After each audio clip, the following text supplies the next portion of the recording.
There comes a moment in every journey through Australia when the famous places are no longer enough. They may open the door, but they do not tell the whole story. Because beyond the landmarks the world already knows, there is another Australia waiting for you. Quieter in some places, stranger in others, older, more spacious, and often far more surprising than you expected. This is where the country begins to feel deeper. Not because it becomes less beautiful, but because its beauty becomes less predictable. A coastal peninsula close to a major city. A mountain range with rich and continuing cultural meaning. An island where the beach becomes the road. A desert town that lives underground. Remote country where culture and landscape are inseparable. Islands that feel closer to another world than to everyday life. These are the places that shift your understanding of Australia. They remind you that this country is not one image, one mood, or one version of travel. It is a collection of worlds, and some of its most memorable ones live beyond the obvious route. You begin at the Mornington Peninsula, where you discover that a place can be close to a major city and still feel like an escape. Here, coast, vineyards, natural hot springs, and quiet seasonal beauty come together in a way that feels composed rather than crowded. In summer it draws attention, but in softer seasons it reveals another character entirely, one that feels slower, calmer, and more restorative. You imagine winding roads, sea views, low coastal light, and landscapes that seem to invite you not to rush through them, but to settle into them. What makes a place like this feel off the beaten path is not distance alone. Sometimes it is timing. Sometimes it is the mood you enter with. Sometimes it is the decision to see a well-located place in a less obvious way. The Mornington Peninsula reminds you that hidden Australia is not always remote. Sometimes it is simply waiting behind the faster version of travel. Then the landscape rises into Gariwerd, the Grampians, and the country feels older at once. This is not just a mountain range. It is a place of wildlife, walking tracks, dramatic views, and rich and continuing cultural meaning. The scale changes here. So does the emotional tone. You begin to feel the land as something layered, scenic, cultural, and deeply rooted all at once. You imagine sandstone ridges, lookouts, still valleys, and air that feels cleaner the higher you go. But what makes this place stay with you is not only the scenery, it is the sense that the landscape carries meaning beyond what can be seen in a single glance. You do not simply pass through it, you listen to it. And that is why Gariwerd belongs in this episode. It reminds you that going beyond the famous spots is not only about novelty, it is also about depth. Then you go west of Sydney and discover that even near one of Australia's best-known cities, there are places that still feel astonishingly removed from everyday life.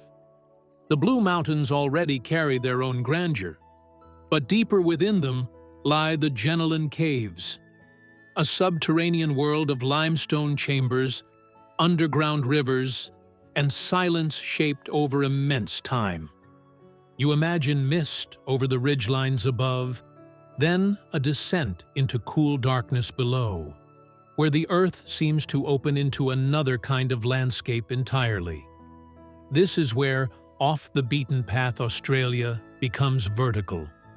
You move from open wilderness into hidden chambers, from eucalyptus haze into stone and echo. And in that transition, something shifts. You realize that some of Australia's most remarkable places are not only far away, they are simply hidden beneath the surface of what people think they already know. Then the map opens into something almost impossible. An island where the beach becomes the highway, where dunes, lakes, forests, and ocean all belong to one moving landscape. Kagari feels different from almost anywhere else in Australia. It is not just an island escape. It is a place that asks you to travel through it in a completely different way.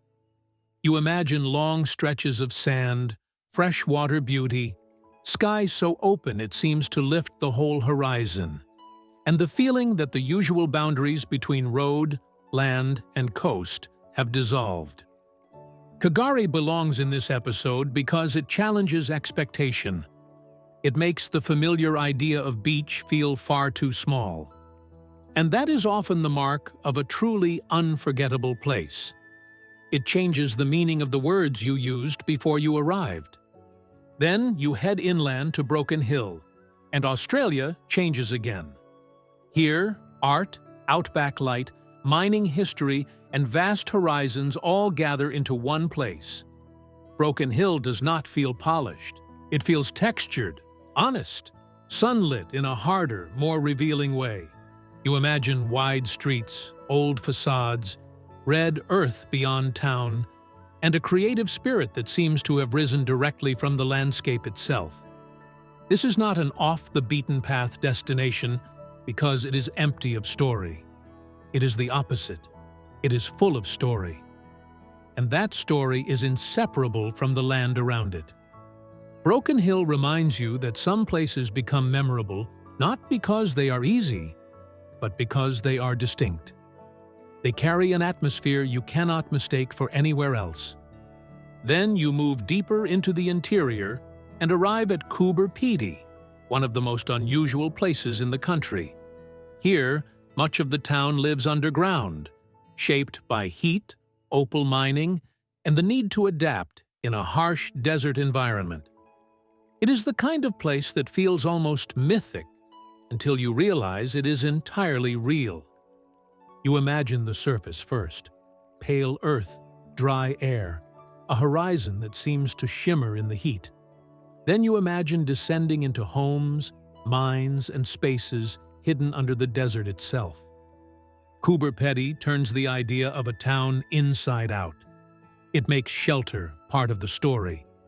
It makes underground space feel human, ingenious, and strangely beautiful. This is where Australia off the beaten path becomes truly otherworldly. Then the journey takes a deeper turn into Arnhem Land, where the landscape and the cultural meaning of country become inseparable. This is a vast, unspoiled region known for wilderness, ancient rock art, and a sense of remoteness that feels profound rather than empty. You imagine rivers, escarpments, monsoon forests, and vast skies. But more than that, you imagine a place that cannot be understood properly from scenery alone. Arnhem Land asks for a different kind of attention.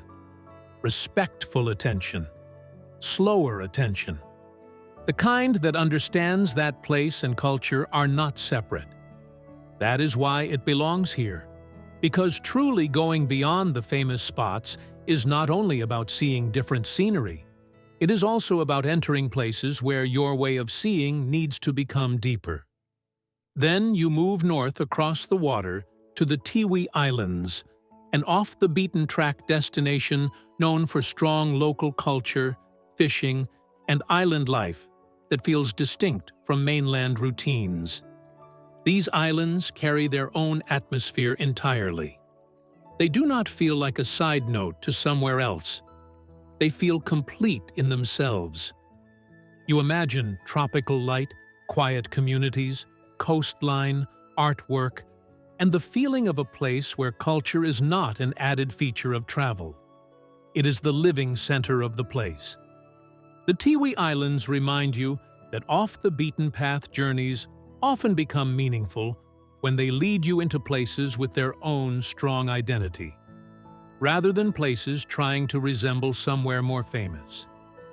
Then you travel far into the Pacific and arrive at Norfolk Island, a place often overlooked yet unforgettable once found. It feels quiet in a way that is hard to imitate.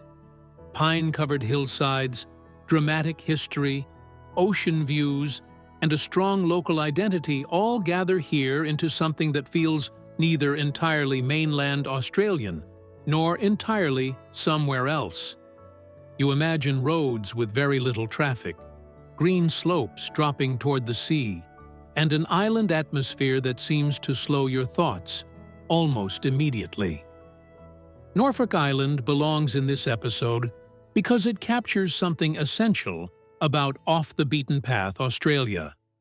The sense that some places are memorable precisely because they still feel protected from speed, sameness, and excess. It is not loud beauty. It is enduring beauty. Finally, the journey ends at Christmas Island, a place so unique it almost feels like another chapter of the continent rather than a simple island escape. Dense rainforest, turquoise sea, spectacular reefs, seabirds, and an extraordinary living natural world make it one of the most unusual destinations connected to Australia. You imagine cliffs above clear water, jungle meeting the sea, and a natural world that feels intensely alive. This is not the kind of island that invites you to simply relax and drift.